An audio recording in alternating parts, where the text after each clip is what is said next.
Hello and welcome to Straight No Chaser with Dr. Julius Bailey. I am Dr. Julius Bailey. And of course, this is Miss Tisa. And we're just happy to have you again. We are live on the campus of Wittenberg University in Springfield, Ohio. Today's show, though, is actually a taped show. So, our wonderful guests today that we wanted to have on, we couldn't quite get them live due to their busy schedules and our show schedule. So, we had the opportunity to tape them so that they can meet you as an audience and we can meet them. Remember, Straight No Chaser is brought to you by sponsors. And so if you are interested in sponsoring the show or sponsoring a segment, please reach out to me. And we are still accepting sponsors for the show. We're excited to be able to bring you this wonderful new show. And I'm sure you have been excited to follow us so far. How are you today, Miss Tisa? What am I always, family? Excited. No, that's what's up. I really appreciate you being here. And always, the one thing that drew me to you was your love for community. Thank you. And obviously you love your children. And I remember the first day when I was doing my book event, right? You came and went to the book read and you brought your kids, which Yes, that's the reason I was there. all for the kids, right? You came to the book club, you brought your kids with you. And I was just like, wow, and now, then I called you when I was doing the Dance Stump Shake. Yes. You jumped right in there and said you wanted to help and you do whatever you can. And then, obviously when I, called you to help with the show, Yes, he was sir. right there. And so what people in Springfield and Dayton know about you is that you are the kind of sister that is willing to serve. You're willing to help build things that people are doing and support people things that people are doing, as well as you have the creativity to create yourself. Thank And you. so as far as I'm concerned, I thank you. I thank you for being on Team Julius, and I thank you for all that you do. And today's show actually have two people who are similar to you, right? Two people in their own contexts who love the community, Very much so. who love what they do and how they do what they do for the community, who's tireless to ensure that lives are better, both educationally and socially Yes. and politically. And so, I'm excited to be able to have this show. These two women, they're women who saw a need in their community, Mhm. and they sought ways to meet that need. And so, since you're excited, I gotta get excited. But the only way to get me excited is a little bit of I'll drink to that. So, to all those who are watching this, who do great things in your community, this show is designed to inspire and to just elevate you. We have phenomenal guests. And our first guest, we're just going to get right into it.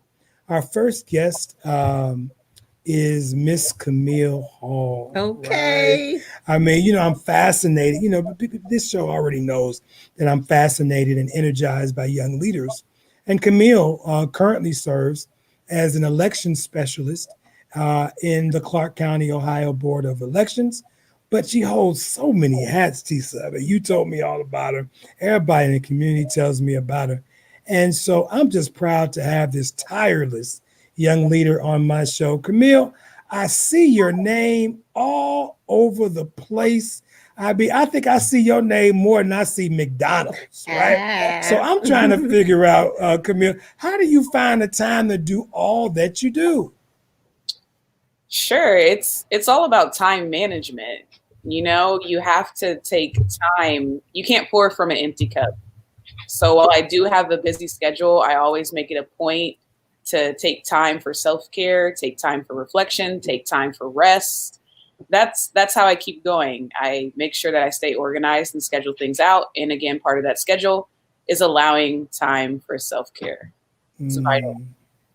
I mean, that's an important message, right? Very For much those so. work in their community who are trying to do good things, but then can also overwork themselves, Right. right? And so, what Camille is saying is that it's one thing to love a community, but as she says, you can't pour from an empty cup. Actually, we need to drink to that. I don't even know. We can't pour from an empty cup, and you can't drink if it's empty either. So you got to keep going.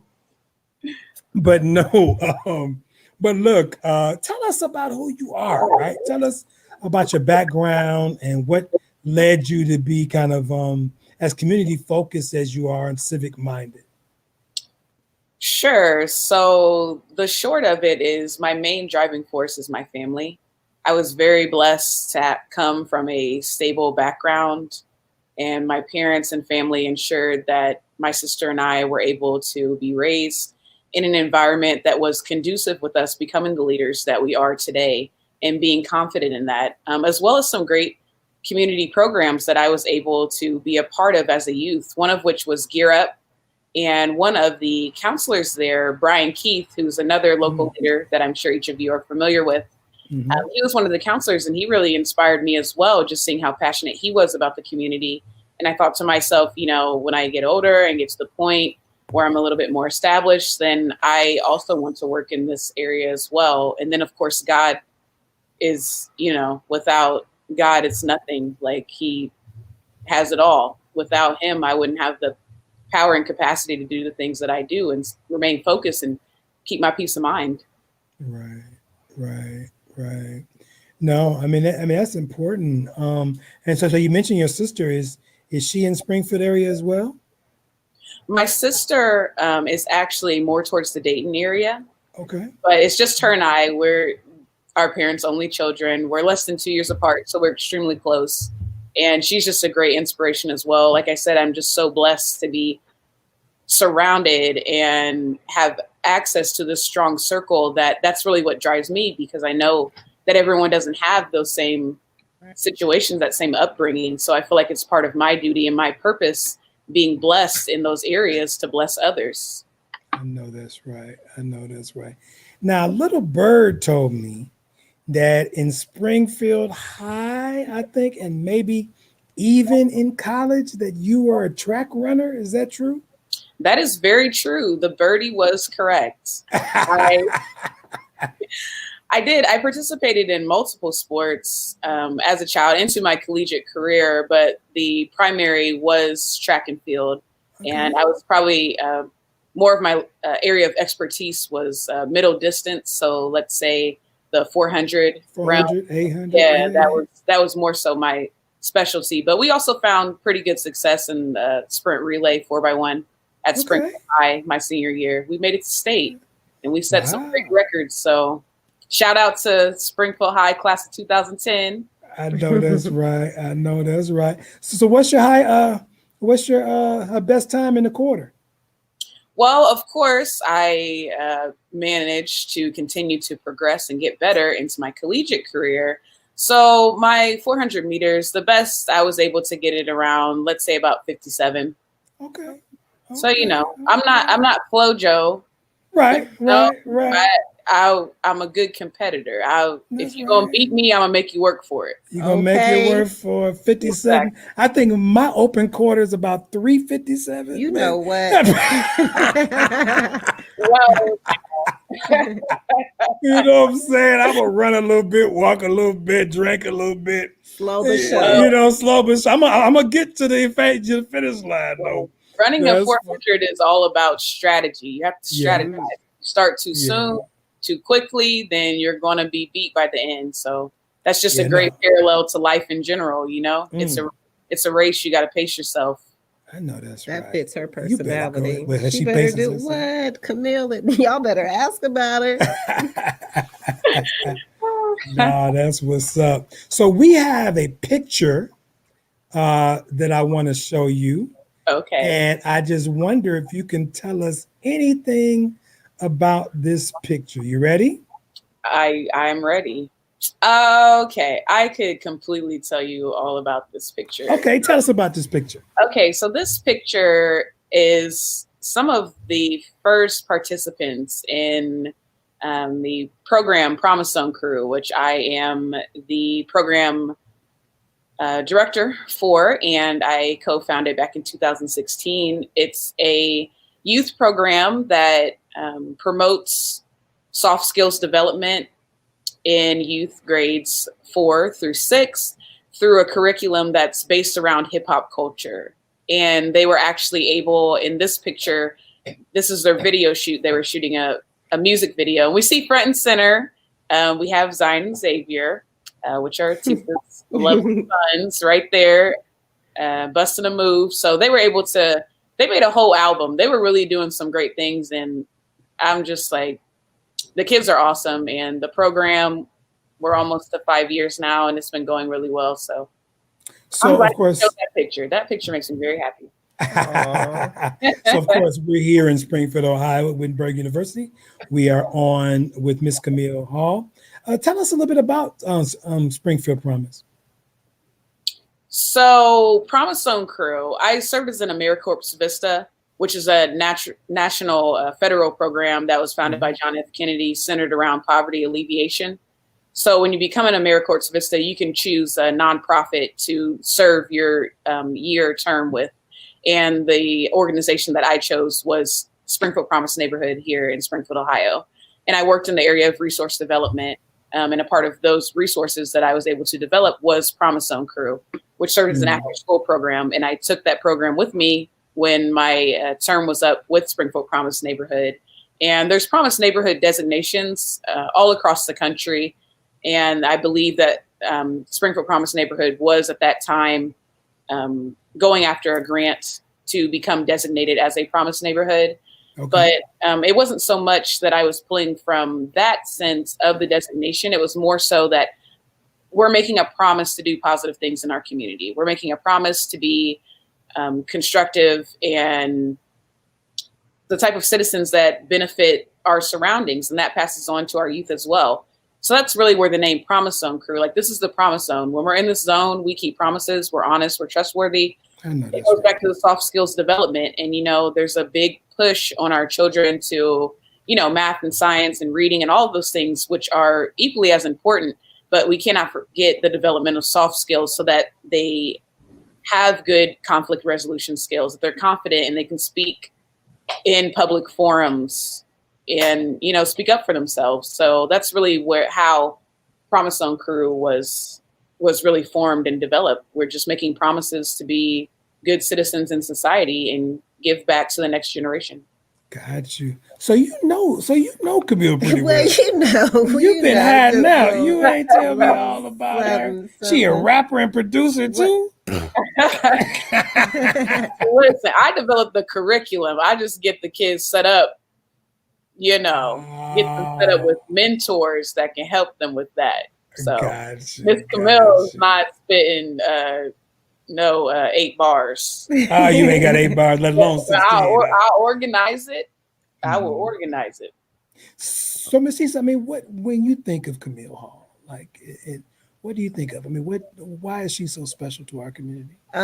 When I think of Camille Hall, I just think of how amazing she is. Like she shared, I initially met her when her and Mr. Brian Keith, you know, started the Promise Zone Crew. And as a mother of young ones, you know, I'm thankful for that, them being able to be in relationship and have such role models to look up to, but not just my children, you know, all children's and parents who took advantage of that opportunity. But like she said, like I was like, how does Camille fit all this on her schedule? So I admire her. I admire her for her passion. I admire her for her perseverance, for her steadfastness, and how she's just so eager and adamant about serving our community and seeing a change on all levels, whether it be in the youth, whether it be in the adults, whether it be in the high schoolers, or even on a collegiate level, how she's just passionate. And know this, she's not going to take no for an answer. I know that's right.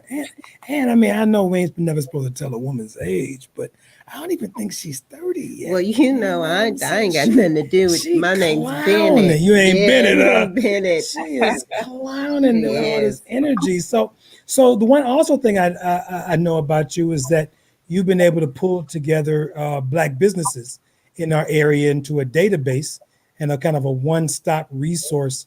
What kind of inspired you to do the Black professionals and business endeavor. I think I think you call it the Young Black Professionals in Business, right? Yes, that's correct. Young Black Professionals and Businesses of Springfield. I, along with my sister, we co-founded this organization, and it was really just to have a space where young professionals can have a social network, because there's certain things that we face in the workplace that is just not experienced by other groups of people. So, and especially as young Black professionals, just trying to, it's all about networking. We're trying to build networks so that, you know, as we progress professionally, we can then again dip back to the next generation to pull them up. So when we move a rung up on the ladder, we reach back and we bring up someone else. And in order to do that, we have to have a strong network. Yes. I'm also a strong believer in group economics, and I'm very passionate about the Black community. And I'm not an expert in Black history, but the Black history that I do know, specifically to North America, is that I know that in the attempts, Black people have always tried to progress economically and be self-sustaining, but there has been various things put in the way and hurdles that we've had to try to overcome. So it seems 2 steps back, 2 steps forward, 3 steps back kind of thing. So I am just building on the resiliency that Black people already possess. You know, they try to bury us, but we're seeds. So even if you bury us, we're still going to produce another tree. Okay. And I'm just a part of that tree. So by building a Black business directory, we're trying to build the group economics, because you cannot truly be self-sustaining if you cannot provide for yourself holistically with shelter, food, and water. So that's what we're trying to build. And it's grassroots. It may not happen in my lifetime, but I'm okay with that if I can just reach one. Tupac said, if my music inspires, if I inspire just one person, then I've done my job. And we know the profound impact that he has and has continued to have on people worldwide. So that's just what we're trying to do with the Young Black Professionals in Businesses of Springfield. No problem. Again, we're on with Miss Camille Hall, who is a leader here in Ohio, specifically Springfield, Ohio. You also work as an election specialist with the Board of Elections here in Ohio. We're smack dab in the middle with our 7 days left before the election. Do you mind kind of giving the audience a quick 1, 2, 3 about what we need to know about mail-in voting, in-person voting, stuff like that? Sure, I'd be happy to do so. So yes, that's my day job. That's what takes up the primarily my daytime hours, is working at the Clark County Board of Elections office as an election specialist. And essentially what that entails is that I'm just maintaining accurate voter rolls. I am helping to run the election, everything from campaign finance all the way up to building a ballot. You know, the ballots have to be proofread so that everything's spelled correctly. There's a lot of things that go on behind the scenes that everyone, you know, and the general public may not be aware to, but I'm honored, especially as a Black woman and a person of color, to be representative of our population at the Clark County Board of Elections and just in the elections arena in general. But things to keep in mind, as you were just mentioning and suggesting, Dr. Bailey, things to keep in mind for November 3rd. The countdown is real, and the most pressing deadline is October 5th, which is the registration deadline. So this does not just include at all, and I need to register. This also includes maybe you have changed your name legally. The Board of Elections needs to know that. Maybe you have moved and changed your address, whether that be in or outside of the county or outside of the state. The Board of Elections needs to know that. And that registration deadline is October 5th. The great thing about Ohio, we're fairly progressive compared to other states as it relates to elections. You can register and do all of these things that I just mentioned online. And a great website to go to is voteohio.gov. That will connect you on how you can not only register to vote, but you can also apply to vote by mail, have that application sent to you, and all types of things. There's a lot of great resources. And again, that's voteohio.gov. We also, even though we're in a pandemic, the state of Ohio is offering in-person voting, both early before Election Day and on Election Day. Early voting begins on October 6th And that's going to go from 8 to 5 p.m. the first 2 weeks, Monday through Friday, starting October 6th. And we actually, for Clark County, we moved our early vote center. Another thing to note, and anyone who's watching, who's in the state of Ohio or outside the state of Ohio, it's important that before you go vote, you contact your Board of Elections so that you can know if anything has changed. Maybe your polling place has moved. Maybe, you know, your early vote center has moved. You want to make sure that you're prepared and everything is squared away before you go to vote so that your voting process goes as smoothly as possible. No, that's good information. And it has moved to the Hollenbeck Center, right? It has moved to the Turner Studio Theater, which is a part of the Coos Auditorium downtown. Yeah. Yes, right. It's attached to that, which is right by the Hollenbeck Bailey Center. There's a lot of other landmarks around the Springfield YMCA, all things to kind of gauge that you're headed in the right direction. So the formal name is the Turner Studio Theater. Yes. Okay. Turner Studio Theater. If someone watching, or if I have students in Wittenberg or anywhere, Clark State, if they wanted to be a poll worker, are you still accepting poll workers? Sure, we most certainly are. And we want to make sure that we have a nice staff available for that day, because again, we're in a pandemic. So you never know what's going to happen. And if we're going to offer in-person voting, then we want to make sure that the integrity of our elections are still maintained and that our polling locations are well staffed with trained individuals. So for anyone who's interested in working as a precinct election official, I will let you know that everything we do at the Clark County Board of Elections and all Board of Elections in the state of Ohio is done in a bipartisan manner. So everything is staffed equally with both Democrats and Republicans. So if you are working, you will be serving in that capacity, either as a Democrat or a Republican. I say that because often we see people who wish to be unaffiliated with any political party, which is completely their choice. But if you're working and running an election, we have to make sure that it's being run fairly with fair, equal representation. And if you're interested, you can contact your county Board of Elections office and just let them know that you're interested in working. I actually, if you're going to be working in Clark County, I am the precinct election official trainer. So, you know, if that's any encouragement for people to sign up, you can hear my lovely voice during the virtual training, and I'd be happy to get you prepared for November 3rd. That's what's up. That's what's up. So the last thing, I know this has kind of moved pretty quickly, but you're so thorough in your responses, you know. So I do know that you also work for the Clark County of the Democratic Party. You do a lot of work with them. I think last week I was on a call with you and women across the state. You all had a WIN conference or whatever, and that was a powerful conference, listening to women who were running throughout the state. How long have you been working for the Democratic Party? So I've been an officer in the Clark County Democratic Party for probably 2 to 3 years now. Okay. Yeah.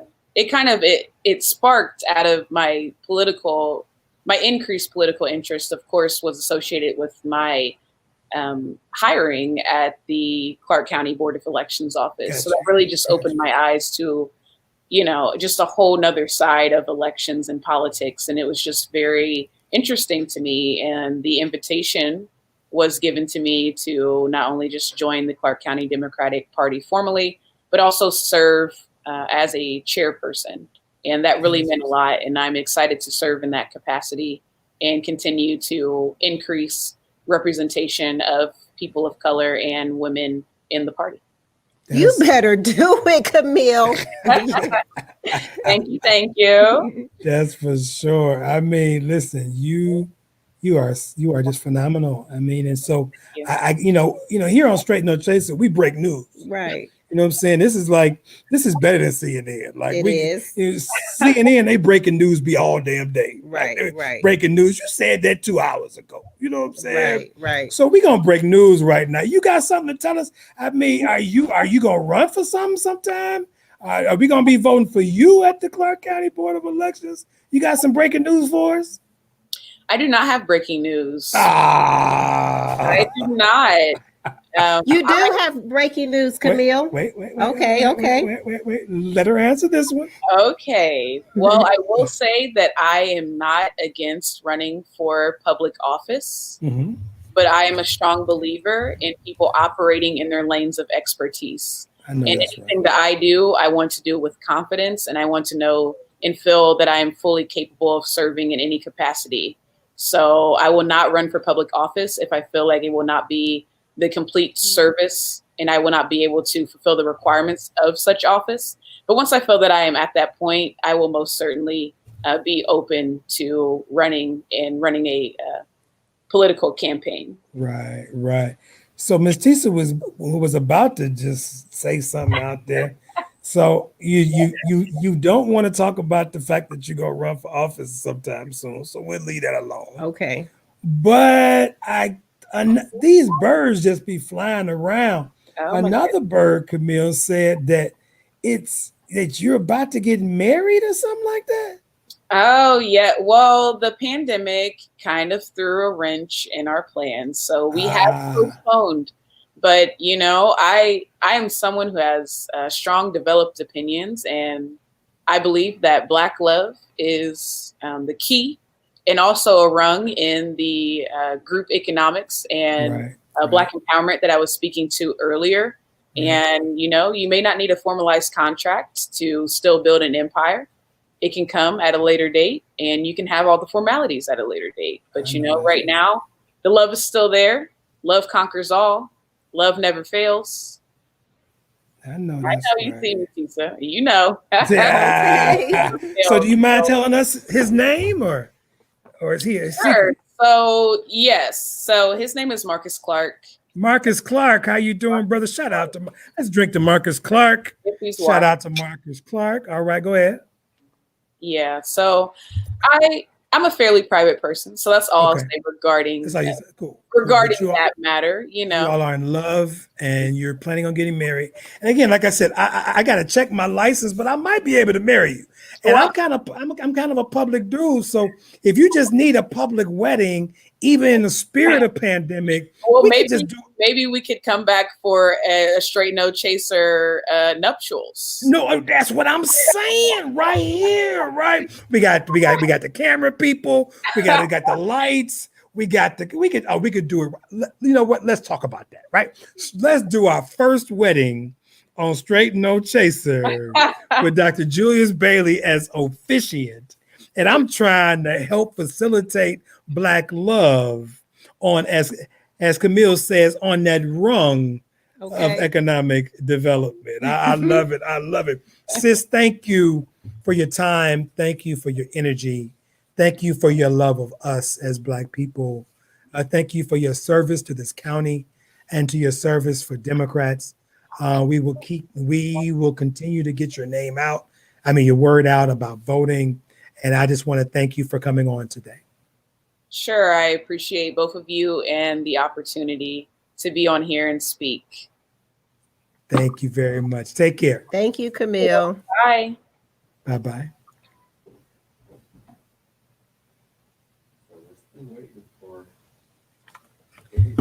This thing. Okay. This thing is dead wrong.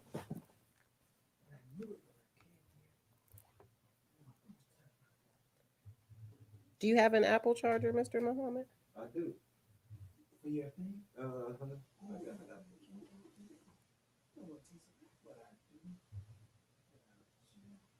I ain't going nowhere.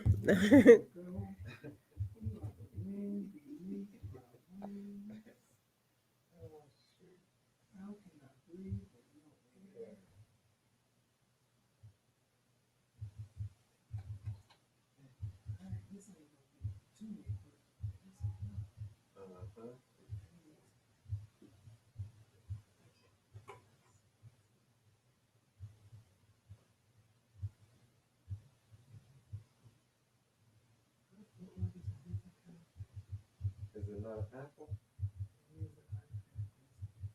Oh. Well, let's see.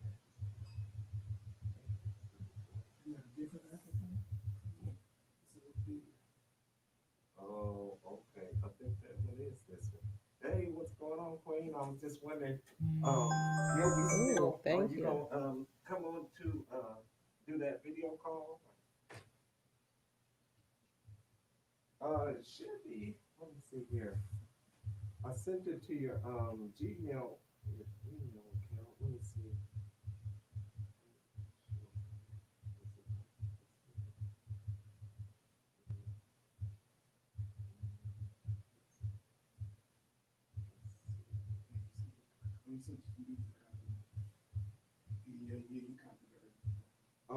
Let me see here. So it should be.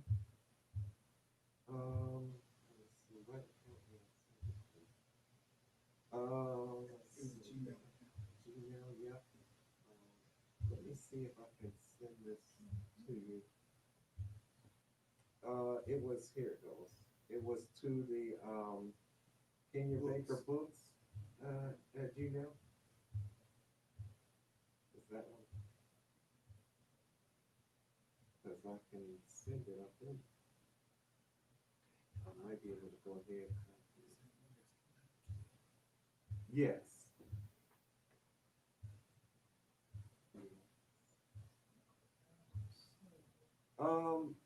Just the you can do it from your phone. If you do it from your phone, we'll go ahead and set you up real good before we before we start.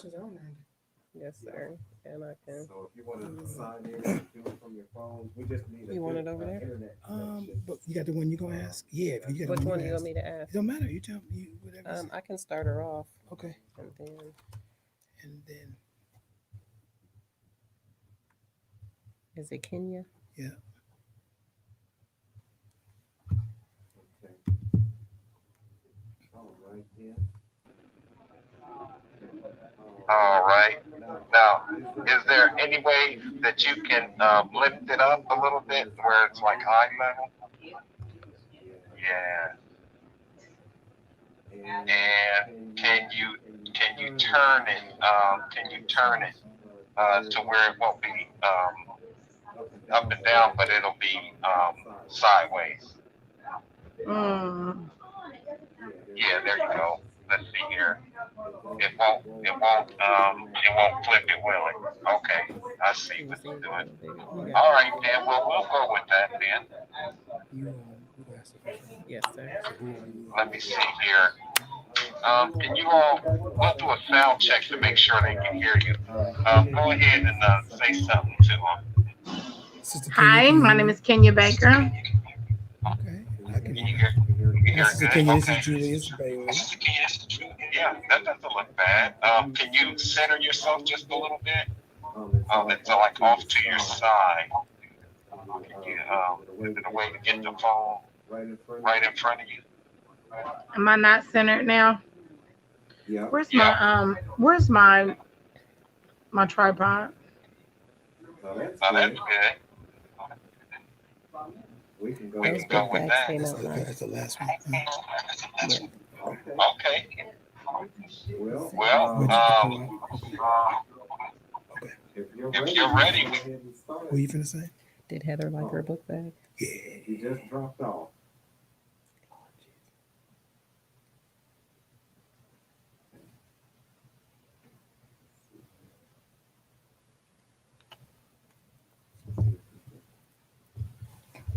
Okay, there we go.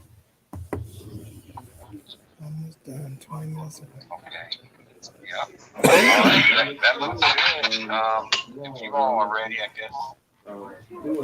Do a sound check one more time to make sure they can hear you. My name is Kenya Baker. Yes. Good morning, Kenya. I'm Tisa. How are you?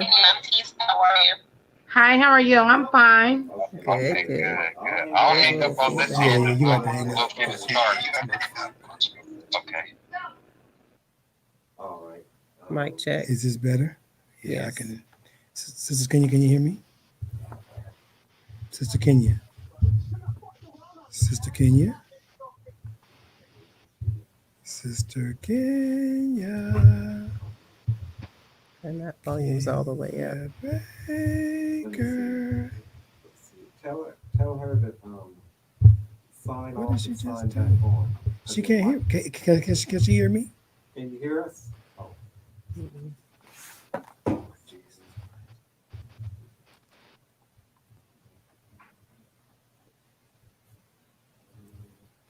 I'll email her. You think she'll get it quick? Well, I guess. Oh, She was he on the got it. phone with her. Maybe you hung up the phone on her. Was she on your call? Right, I don't know. I don't know, Jesus. I just want to be done.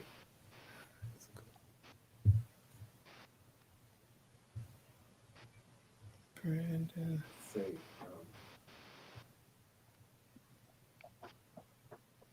Oh, I hear something. Sister, can you hear? Oh, that wasn't her. Fake me out. I just emailed her.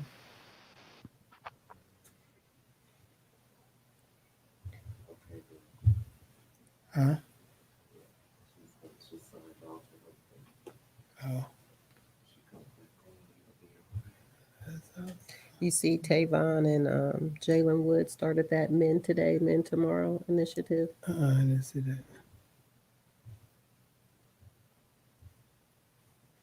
You put talking to Dr. Young on your schedule today?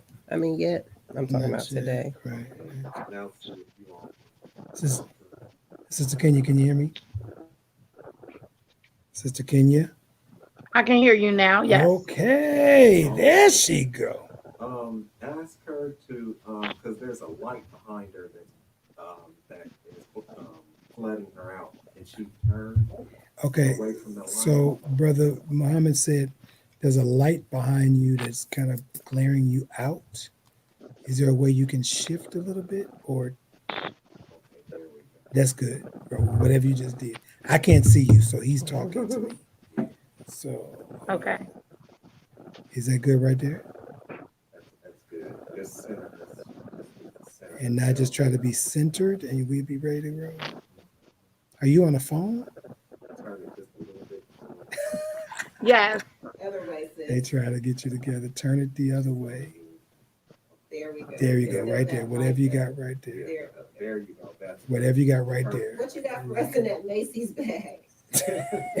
I know, I right? think yeah, you good. Dry cleaning. She got dry cleaning in the bag, she said. And then she keep herself Okay. But we'll try to make this quick. Are you holding the phone? I am. Oh, I'm sorry. Yeah. We'll try to make this. I have a tripod, but Okay. We do the best. We ready? So whenever you, we'll start it off on you, and then we'll go back. Okay. So okay.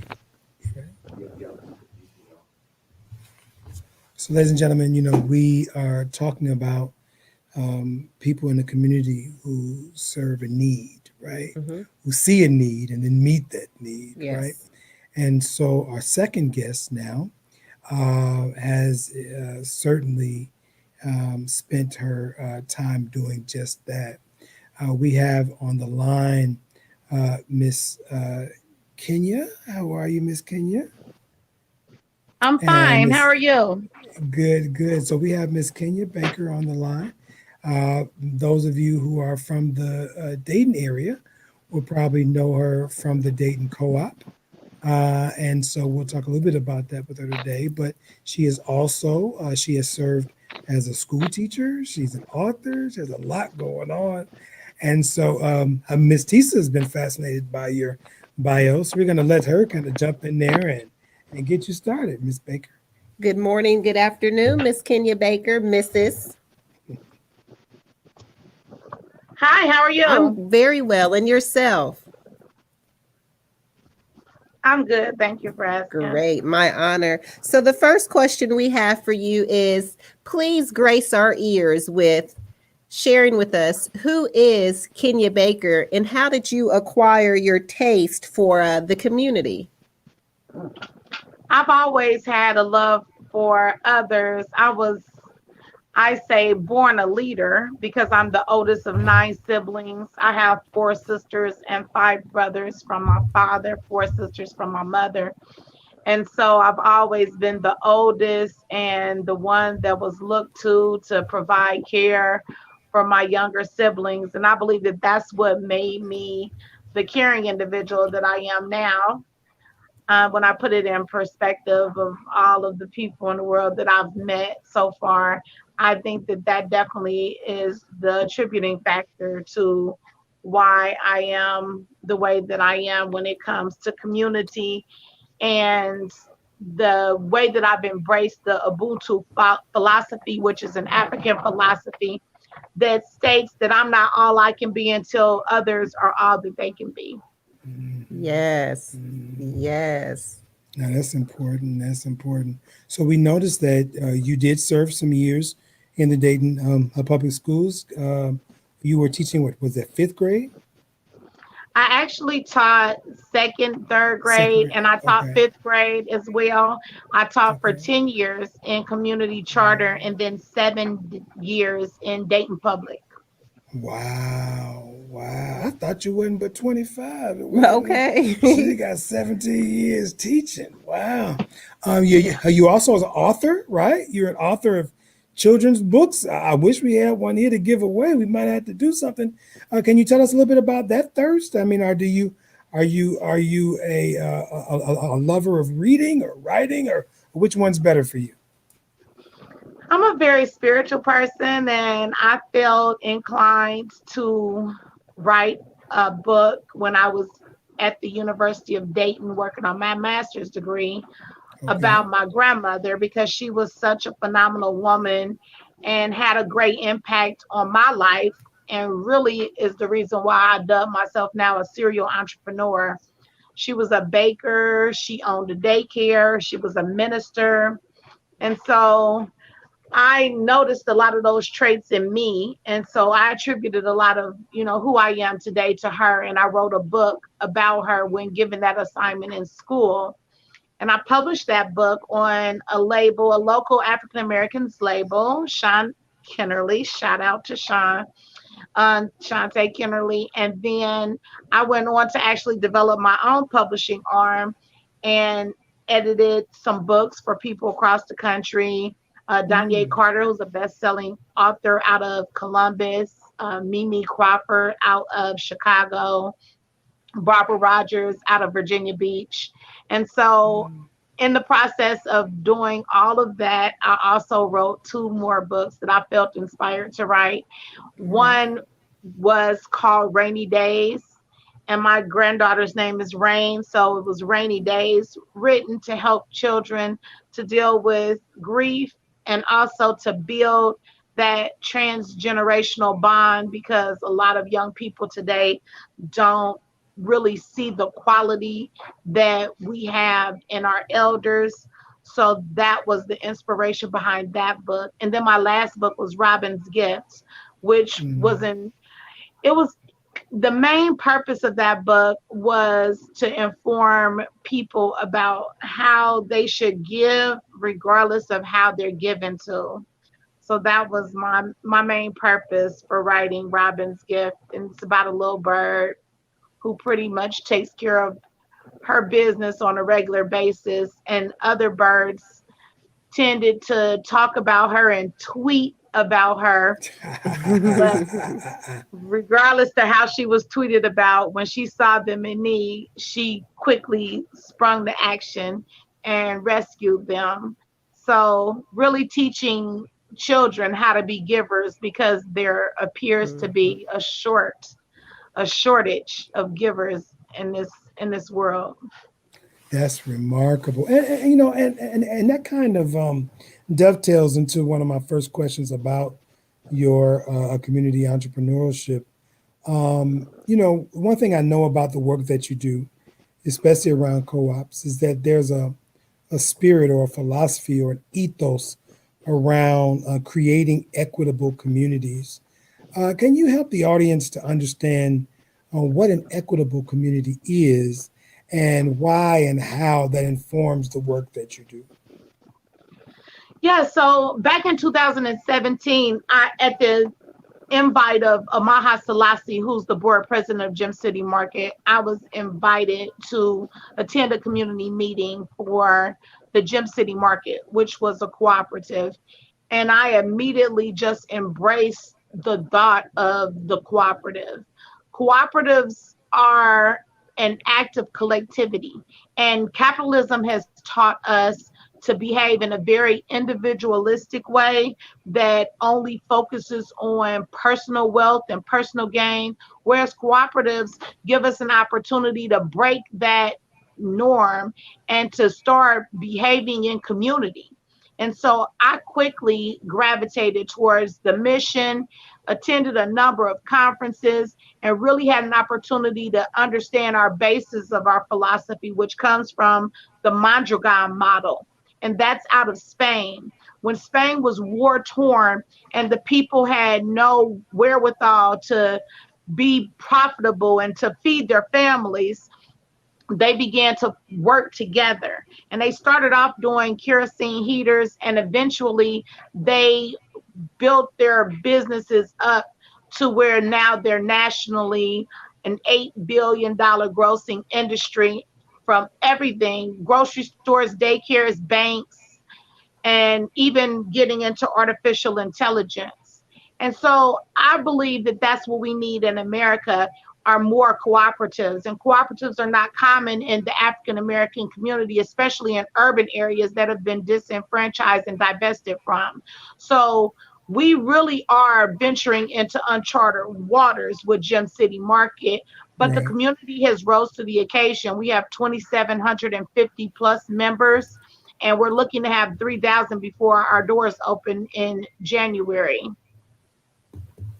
Wow. Wow. So I do want to get into Gem City Market, but before we do, though, I do want to just kind of, again, our audience, some may or may not really understand the philosophy of co-ops and that kind of thing. And so you gave that in general.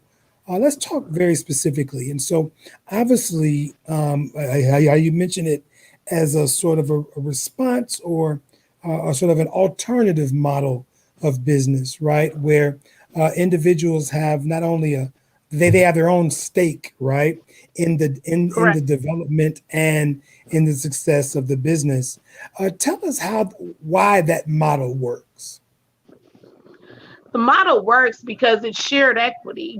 We focus on a solidarity economy, so it's about us working together, and it's not about so much as uniformity, but unity. We have Christians, Catholics, Muslims. We have a variety of different religions and people of ethnicity that come together for a shared purpose. And in this case, it's food access and food equity. Everyone should have the ability to procure healthy food for their families and to go into a clean and safe environment. And that's what we focus on, is providing opportunities where otherwise there would be no opportunities. The mother of our market is Erica Bruton, and she really started convening focus groups when the 2015 revelation came about with the opportunity maps. And we saw that by far and in large, the places where there were large concentrations of Black people had the least level of opportunity. And that was opportunity for education, opportunity for healthcare, and also opportunity for food. And that stuck out the most. And we felt like that was kind of, no pun intended, low-hanging fruit. That was the area that we could approach and everyone could get on board, because everyone eats. No, that's question. And so on the west side of Dayton, the area that you're really focusing on, obviously, I've got, now you remember the date, but there was a closure up around 3rd Street of a store, and then Aldi's on 3rd Street, right? And then there was a closure just recently of the Kroger's on Siebenthaler, right? And so, no, I'm sorry, not Siebenthaler, on right across from a housing project. Yeah, the closure of the Kroger on Dixie. Needmore. Dixie and Needmore. And Dixie. Yeah, Dixie and Needmore. Yeah. And so in part what you're saying is the Gem City market specifically was a energized effort out of the Dayton Co-op to meet some of these needs. Is that correct? We actually formed Co-op Dayton. It was formerly known as Greater Dayton Union Cooperative Initiative, and we went by the acronym GDUCHI. And we formed that nonprofit entity so that we could garner philanthropic dollars for the co-op. So we actually own the building and the land and lease it to the cooperative, which is the collective of citizens that have come together for this project. Gotcha. And now, because of that, we have become an engine that focuses on the ecosystem of cooperatives. So we're launching an incubator. We're going to be looking at about 7 different cooperatives that have formed from this incubator that we have been working on for the last 8 to 9 months. And that's going to be on October 16th at 5:30. Anybody interested can go to Co-op Dayton's Facebook page or our website and get links for that event. And we're really excited about bringing groups of individuals that have come together to form a variety of cooperatives, everything from a makerspace to a group of women who work with birthing mothers, a doula. Mm-hmm. No, I mean, so let's just stay there before we go on to another question. Let's just stay there because it's important for our audience to understand what you just said, right? So what you're saying is that not only has the Dayton Co-op been in existence to do the very things that you're doing for yourself. I mean, not for yourself, but for the community through your own energies. But you also have created an incubator for right now 7 other cooperatives, if you will, to come together to create their own entity. So this incubator model, right, is it safe to say that what you're trying to do is say, listen, like the model of co-ops is such that we all can be involved in various different activities, and we don't have to worry about issues of monopoly or issues of sort of corporate takeovers, right? We all can create a space for our community in various aspects. Is that about right? Yes, and most importantly, I think that it's really critical, Doctor, that people understand that when you have a cooperative, especially when you have a business that's providing an essential amenities such as food, you don't want that to move based off of profitability. Yes. You want that entity to be there and to be strong and for people to be able to take, benefit from that presence. And so that's really one of the most critical natures of cooperatives is that whether they stay open or closed is not determined by dollars or cents, but it's determined by the community and the people that hold that ownership. And in cooperatives, it's a collective. So it's not just one hierarchical decision made, but rather it's a flat hierarchy where people work together and make those choices to stay open or to stay closed.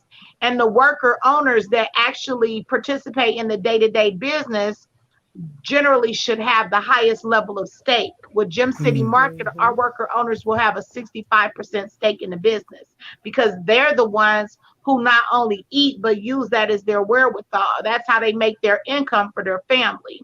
And so they cross-train and they understand the business from the janitor's position to the general manager's position so that at any point they can jump in and they can take care of what needs to be taken care of to make sure that the day-to-day functions continue to go on. No, that's rich. And not only do you involve an incubator, but I mean, I understand, correct me if I'm wrong, that, you are even interested in working with corporate model businesses to figure out ways that they maybe can switch the model into a co-op model. Yeah, so we have a whole conversion program where if there's a business that's going out, then we approach the owner and try to get them to understand that the cooperative model will allow for their employees not to be displaced, but they can Yes. stay and actually take on ownership of that entity, regardless of what type of entity it is, manufacturing, or it could be product procurement. We want to make sure that businesses stay in place and families do not find themselves in a hard place where they can't provide for their, you know, their significant others and their loved ones. We want to make sure that we don't have cases like General Motors Right. and Shutting Inland, down. these Right. major Right. corporations that will uproot just so they can pay lower wages overseas. We Right. really are Right. based in community, and we're about community. That is Beautiful. powerful. That is so powerful. You have anything for the system before we move? I I know want to that say too, like a lot of times, I think when we hear cooperative, we think suburban, we think organic products, right. eclectic items, specialty items. But when you think cooperative, I want people to start thinking about collectivity and working together. We can decide what products we carry and being able to keep a really healthy and attainable price point when it comes to those services and those products. We can determine that when we set up the cooperative. The cooperative model is not about only organic food and high price points. It can be about what we've determined. And that's what really the cooperative movement is about, self-determination, where the I know that's community can right. determine what they have in their community. We don't have to wait just on one person to have $10,000 to start as a capital venture, to start a business or an organization. We can work together and Hey, make you better. anything happen. Hey, you better work them principles of Kwanzaa up in there, boy. Okay. She got the You see Kuta that? Chagalia going. She got the Ujima going. You got it all going. I see you, Kenya. I ain't mad at you. We gonna celebrate on the 26th together. I know that's Uh, right. We're supposed to be putting together a huge celebration, actually one like we've never before. There's supposed to be a virtual Kwanzaa this year. So I'm really excited about participating in that with the Dayton Africana Elders Council. They've been making some right, connections across the state. right. So that No would be question. hot to have like each different region to present a different piece on those 7 days. On that 7 days. Yeah, and we Yes. here at Straight No Chaser, we're gonna jump right into it and help out too. So let me just I know ask that's you this. right. I know. So this final piece, I just want to kind of get because people are listening and people are gonna say, how? Let me the one thing that I wrote down was that you said right now for the Gem City market. First of all, Mhm. tell us it's on Salem, right? Salem. It's Is located on the corner of Salem and Superior. That's cat corner from the Longfellow building. And its address is 324 Salem Avenue. right. And so you mentioned that as you attempt to open this soon, right now you have over 2,750 members. For first of all, there may be somebody who listens who want to be a member. That's first of Right. all, because you said you want to get to 3,000. So we're going to help you get there. And I'm going to be a member, so I'm going to help you be there. Excellent. But I want to tell us like how does one become a member? Not just and I mean obviously we want you to give us the information, like where the website, that kind of stuff. But I mean, what does it entail? Like I want to be a member, Tisa wants to be a member. What do we have to know? What does it mean to us in terms of investment? Obviously, it's whatever the money is, but what is the sort of investment like? So we're talking about $100. That's how much the base membership is. Mm-hmm. And that $100 is paid as initial investment. There are no annual fees currently. That would be something that the board would vote on. You can pay that in 10 months for $10 a month, or you can pay $10 if you currently are experiencing any type of crisis or any type of income restrictions. You have a fixed income, perhaps you're retired, then you can get a $10 membership. And it really goes a long way because we've had a variety of individuals from the suburban areas and also, outside of Ohio that have bought a $90 supporter share. And that supporter share doesn't have all of the rights and privileges of the membership, but it helps to subsidize the cost for those $10 shares, because we want people that have low income to have an opportunity to experience this collectivity as well. And that's all available at our website, www.gemcitymarket.com. That's GEMCITYMARKET.com. And you just go to how to become a member, and then you self-identify if you have that fixed income and you want that $10 membership, and you can get that. And if you don't feel comfortable doing that, you feel like you have enough wherewithal that you can purchase a fair share membership, then get a $50 membership if you live in 45402, 05, 06, 16, 17, or 26, because one of the local companies gave us $400,000, and they gave it to us over the course of 5 years.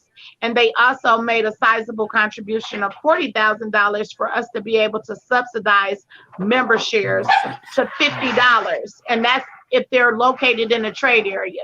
Because through our research, we know that people shop within a mile to a 2-mile radius of their homes. So we wanted to make sure that those people who have experienced the hardship of having a grocery store closed now have equitable access to those foods.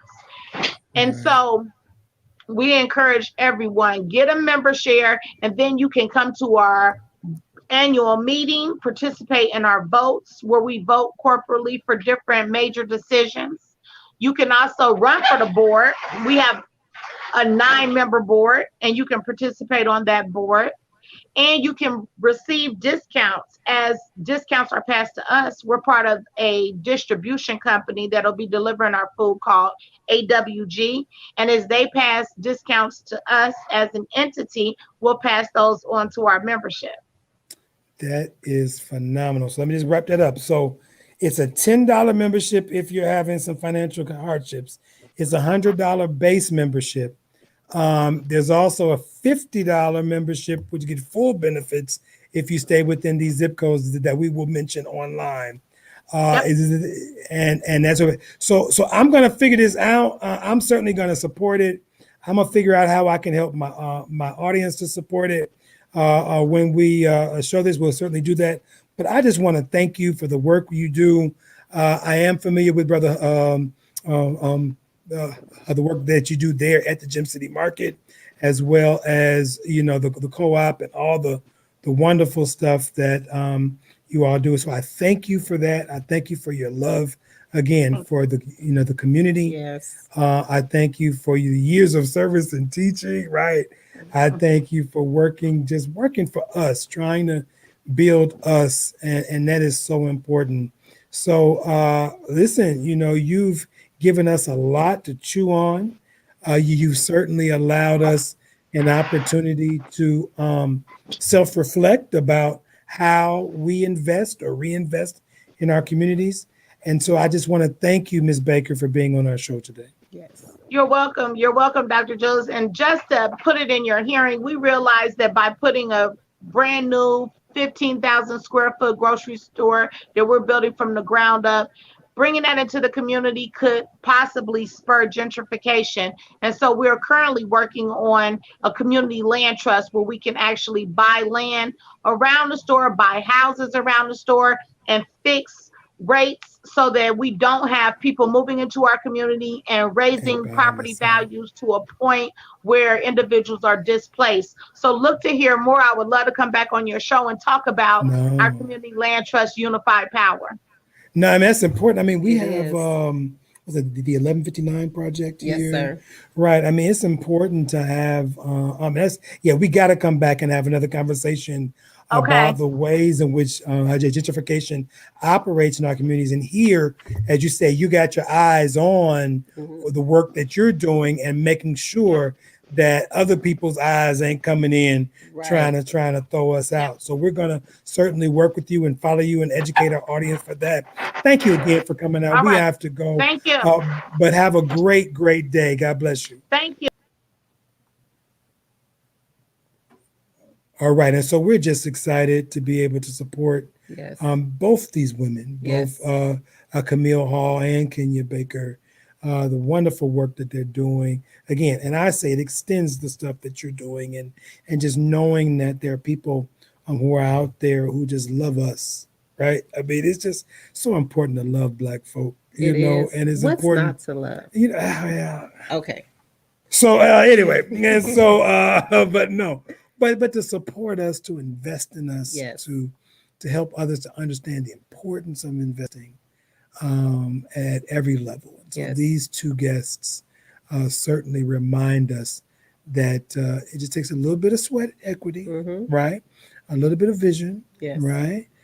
Sister Camille says, you have to do some self-care, You do. right? And not overextend yourself, because then you won't be no help to nobody else, right? But certainly you have to recognize, as